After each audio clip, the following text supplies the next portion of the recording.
Sini Ki, Neng bantuin. Nggak usah tuh Neng, sebentar lagi juga selesai.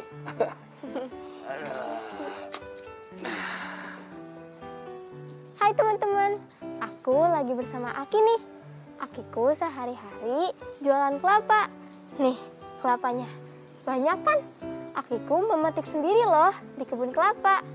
Nah, hari ini kita akan belajar tentang persebaran hewan. Nggak cuma di Indonesia loh, tapi di kawasan Asiatis, Peralihan, dan Australasia.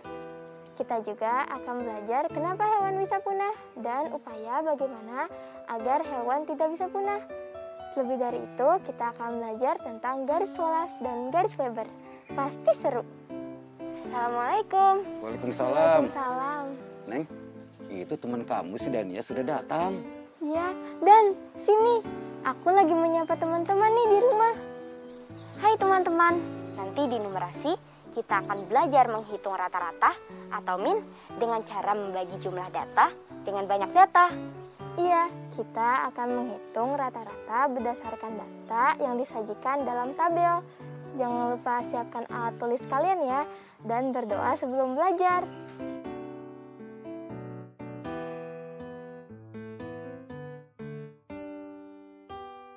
Dania, aku tuh kangen banget jalan-jalan ke Cagar Alam Pangandaran. Sama, aku juga. Tapi karena ada pandemi COVID-19, kita nggak bisa sembarangan ke tempat umum yang bisa bikin orang-orang berkerumun. Ya sama tuh, Aki juga kangen jalan-jalan. Aki ingin lihat monyet yang suka usil. Kalau Dania pengen lihat rusa lagi, Ki. Waktu itu sih, Neng pernah lihat kancil sama landak.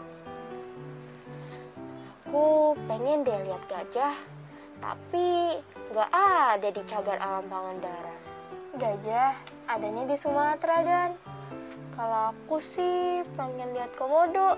Aku belum pernah lihat komodo. Wah, kalau itu mah Neng, kamu harus ke Pulau Komodo. Kalau Aki pengennya lihat apa? Aki pingin lihat burung cendrawasih. Burung cendrawasih ada di Irian Jaya kan, Ki? Iya betul itu. Negara kita kan berbatasan dengan benua Asia dan benua Australia. Makanya persebaran flora dan faunanya mempunyai karakter yang khusus. Dua ilmuwan yang bernama Alfred Russel Wallace dan Max Carroll Wilhelm Weber melakukan penelitian secara terpisah mengenai hal tersebut dan membagi wilayah selebaran fauna di Indonesia berdasarkan perbedaan ciri hewan dengan garis khayal yang disebut garis Wallace dan garis Weber. Kedua garis tersebut membagi Indonesia menjadi 3 wilayah, yaitu kawasan Asiatis, kawasan Peralihan, dan kawasan Australasia. Apa bedanya ketiga wilayah itu, Ki? Oke, Aki akan jelaskan kawasan Asiatis terlebih dahulu, ya. Pada zaman es terakhir, sebelum tahun 10.000 sebelum Masehi, Indonesia bagian barat merupakan daratan yang terhubung dengan benua Asia dan disebut dangkalan Sunda. Laut-laut di sekitarnya memiliki kedalaman yang rendah hingga sedang. Oleh karena itu, sebagian besar hewan di wilayah ini memiliki kemiripan dengan hewan Asia daratan yaitu mamalia berukuran besar. Contohnya, badak bercula satu, harimau, gajah, beruang madu, dan orang utan. Yang kedua adalah kawasan peralihan. Bagian tengah Indonesia merupakan area yang terpisah dari Asia dan Australia. Sebagian besar hewan yang ada di wilayah ini adalah hewan endemik Indonesia yang tidak ditemukan di daerah manapun. Contohnya, komodo dan anoa. Dan yang terakhir adalah kawasan Australasia. Indonesia bagian timur terhubung ke benua Australia dan disebut dangkalan Sahul. Oleh karena itu, sebagian besar hewan di wilayah ini memiliki kemiripan dengan hewan Australia, yaitu mamalia berkantung dan burung berbulu indah. Contohnya kuskus, cendrawasih, kakatua, dan kanguru pohon. Oh gitu ya Ki. Tapi binatang-binatang yang tadi Aki sebutkan udah terancam punah. Iya, kayak burung cendrawasih dan badak bercula satu. Iya betul. Sayang sekali ya. Spesies yang dianggap terancam punah itu ketika International Union for Conservation of Nature yang disingkat IUCN telah mengevaluasi bahwa sebagian besar spesies hewan tertentu mati dan kelahiran sangat rendah dibandingkan dengan tingkat kematiannya. Terus penyebab hewan bisa punah apa? Ada banyak faktor yang menyebabkan kepunahan spesies tertentu.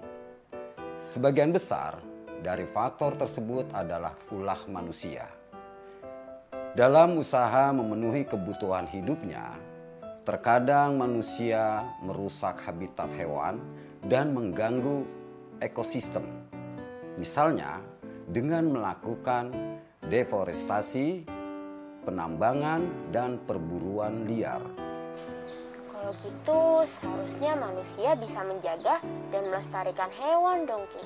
Oh iya, kita juga harus membatasi penggunaan plastik dan juga kendaraan bermotor.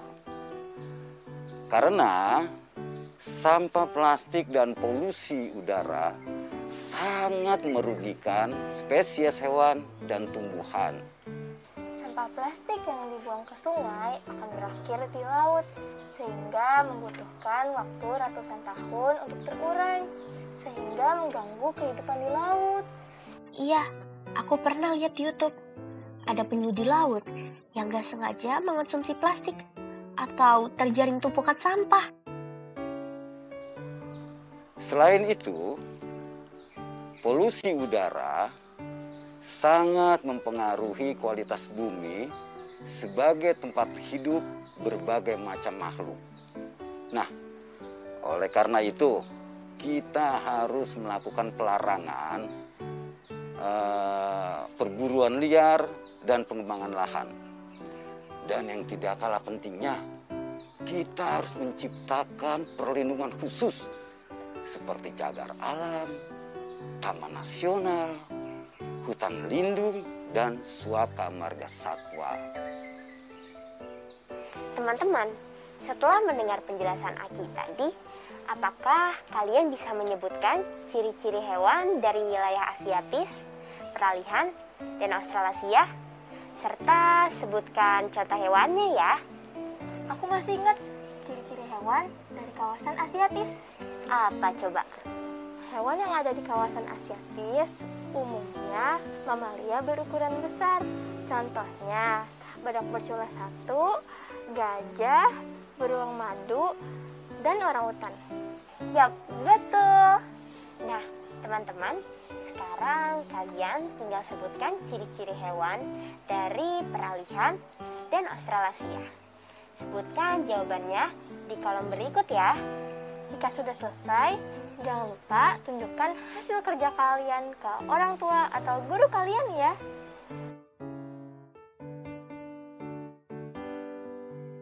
Dari penjelasan tadi, kalian pasti sudah mendengar kosakata baru kan? Yuk, sekarang kita cari maknanya satu persatu.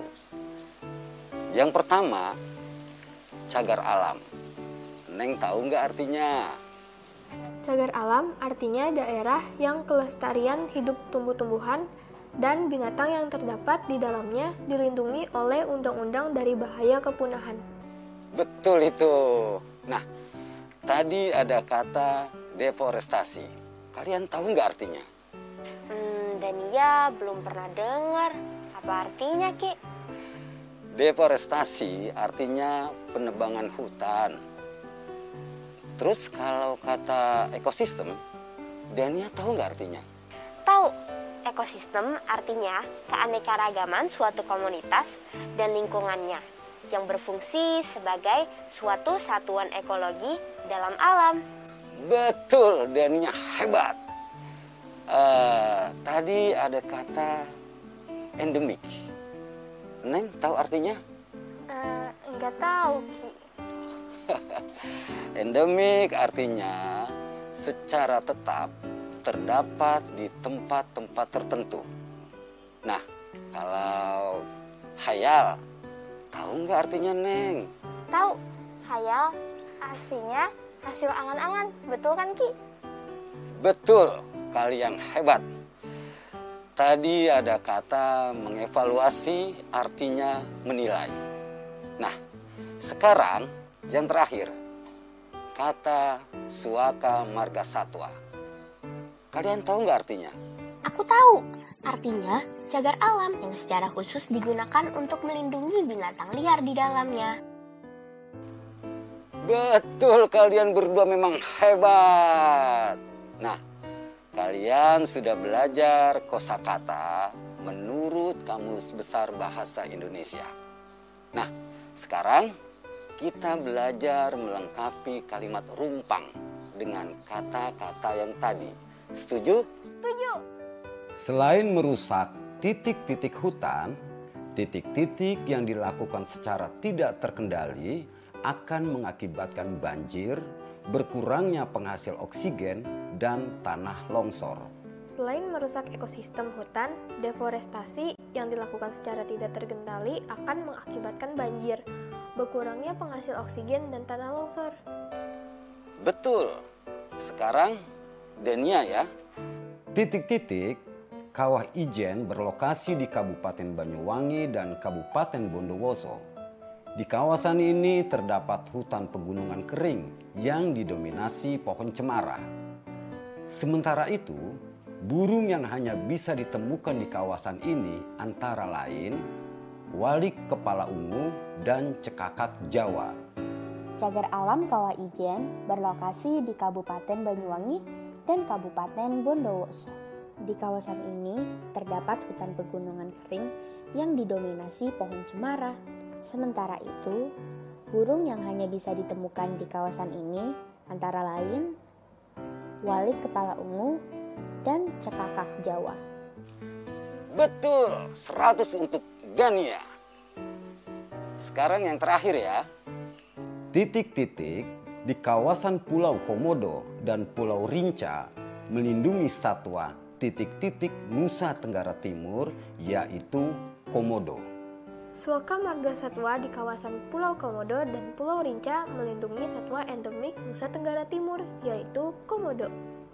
Kalian berdua memang keren. Oh iya, kalian ingin belajar kan?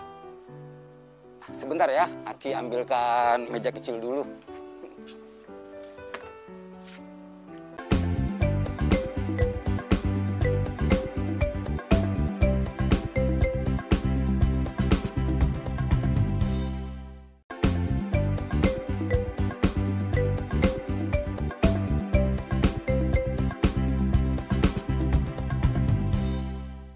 Dania, kita baca soalnya dulu yuk.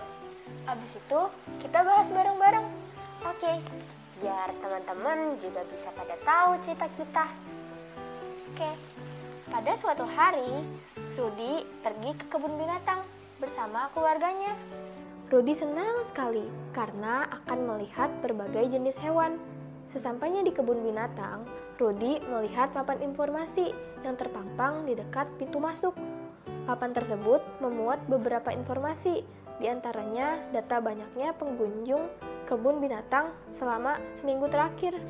Pertanyaannya, berapakah rata-rata banyaknya pengunjung kebun binatang setiap harinya pada pekan pertama bulan Oktober 2020? Nah, teman-teman, untuk mencari nilai rata-rata, kita bisa menggunakan rumus Rata-rata atau min sama dengan jumlah data dibagi banyak data. yaitu rata-rata banyaknya pengunjung kebun binatang setiap harinya pada pekan pertama bulan Oktober 2020. Dapat diperoleh dengan cara membagi jumlah pengunjung selama sepekan dengan banyaknya hari dalam sepekan. Yuk kita cari jawabannya. Jumlah pengunjung selama sepekan mulai hari Senin sebanyak 550 orang, ditambah Selasa 525 orang, ditambah Rabu 640 orang, ditambah Kamis 605 orang, ditambah Jumat 450 orang, ditambah Sabtu 850 orang, dan ditambah Minggu 1000 orang. Maka hasilnya adalah 4620 orang. Setelah kita dapatkan jumlah pengunjung selama sepekan, maka kita akan cari rata-ratanya dengan cara membaginya dengan banyaknya hari dalam sepekan, yaitu 7 hari. Jadi rata-rata sama dengan 4620 dibagi 7, sama dengan 660. Jadi rata-rata banyaknya pengunjung kebun binatang setiap harinya pada pekan pertama bulan Oktober 2020 adalah 660 orang. Betul nggak, Neng? Betul. Apakah jawaban teman-teman di rumah sama dengan hitunganku dan Neng? Keren! Sekarang kita kerjain PR-nya ya, Neng. Ayo. Indonesia merupakan negara yang kaya akan keanekaragaman flora atau tumbuhan dan fauna atau hewan. Namun sangat disayangkan, beberapa flora dan fauna sekarang sudah masuk dalam daftar spesies yang terancam punah. Spesies yang terancam punah artinya sebagian spesiesnya telah mati dan tingkat kematiannya lebih tinggi daripada tingkat kelahirannya. Apakah kamu mengetahui hewan apa saja yang terancam punah di Indonesia? Aku tahu. Ada badak, jalak Bali, anoa, harimau Sumatera, dan masih banyak lagi. Banyak banget ya hewan yang terancam punah. Nah, teman-teman, sekarang kita lihat statistik yang sumbernya dari Kementerian Lingkungan Hidup dan Kehutanan berikut ini. Ini adalah data jenis satwa yang terancam punah serta banyaknya pada tahun 2015, 2016, dan 2017. Berdasarkan data tersebut, banyaknya gajah Sumatera yang terancam punah pada tahun 2015 adalah 84 ekor. Pada tahun 2016 adalah 115 ekor. Dan pada tahun 2017 adalah 362 ekor. Neng, bisa nggak kamu hitung berapa rata-rata banyaknya gajah Sumatera yang terancam punah selama 3 tahun tersebut? Bisa dong. Rata-rata banyaknya gajah Sumatera dalam 3 tahun dapat diperoleh dengan cara jumlah gajah Sumatera yang terancam punah di tahun 2015 yaitu 84 ekor. Ditambah jumlah gajah yang terancam punah di tahun 2016 yaitu 115 ekor. Ditambah jumlah gajah yang terancam punah di tahun 2017 yaitu 362 ekor. Kemudian dibagi dengan banyaknya tahun yaitu 3. Tahun 2015, 2016, dan 2017 sama dengan 561 dibagi 3 sama dengan 187. Jadi rata-rata banyaknya gajah Sumatera yang terancam punah pada tahun 2015 sampai 2017 adalah 187 ekor. Denia, kamu bisa nggak menghitung rata-rata banyaknya banteng dari tahun 2015 sampai 2017? Bisa dong. Mari teman-teman, kita lihat kembali tabel data banyaknya hewan yang terancam punah. Pertanyaannya, berapa rata-rata banyaknya banteng yang terancam punah dari tahun 2015 sampai tahun 2017? Yuk kita hitung bersama. Rata-rata banyaknya banteng selama 3 tahun tersebut adalah 45 ditambah 381 ditambah 270 dibagi 3 sama dengan 696. 696 dibagi 3 hasilnya 232. Jadi rata-rata banyak banteng pada tahun 2015 hingga 2017 adalah 232 ekor. Wah, akhirnya selesai juga ya PR kita. Iya, akhirnya udah selesai deh. Tapi gimana kalau misalkan kita kasih soal latihan buat teman-teman di rumah? Boleh?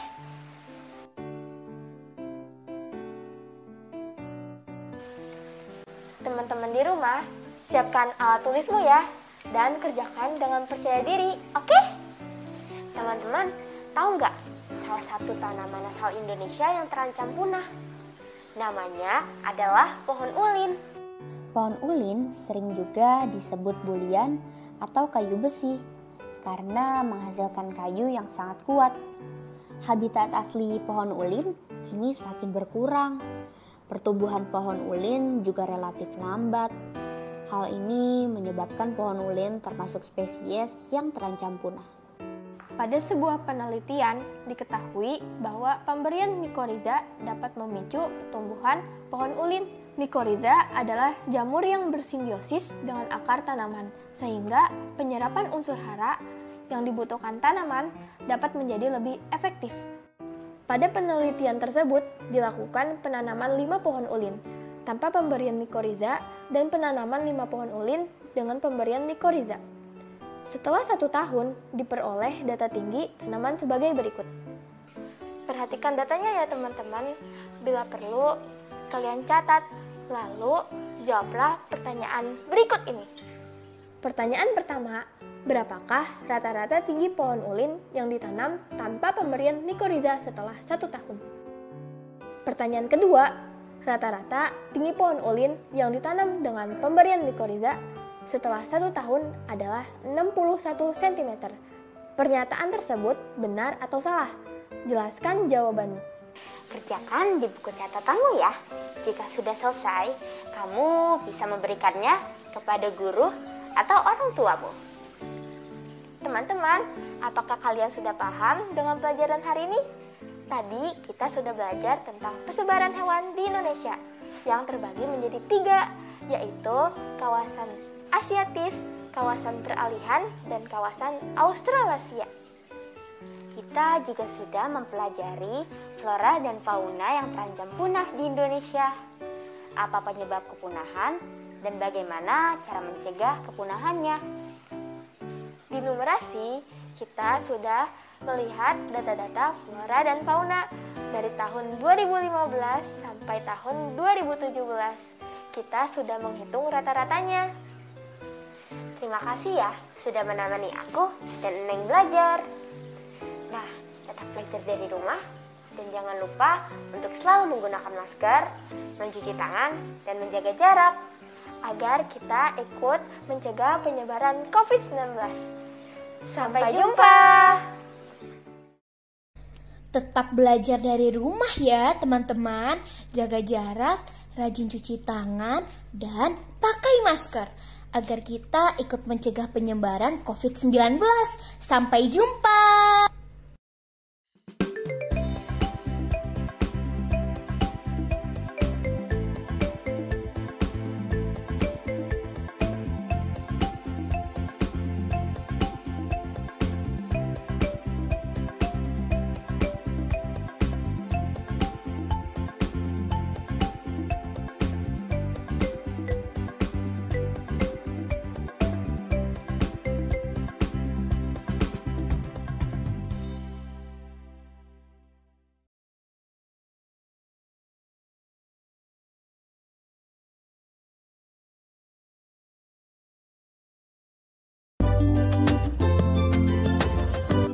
sering cuci tangan, gunakan sabun, pakai masker, menutup hidung mulut.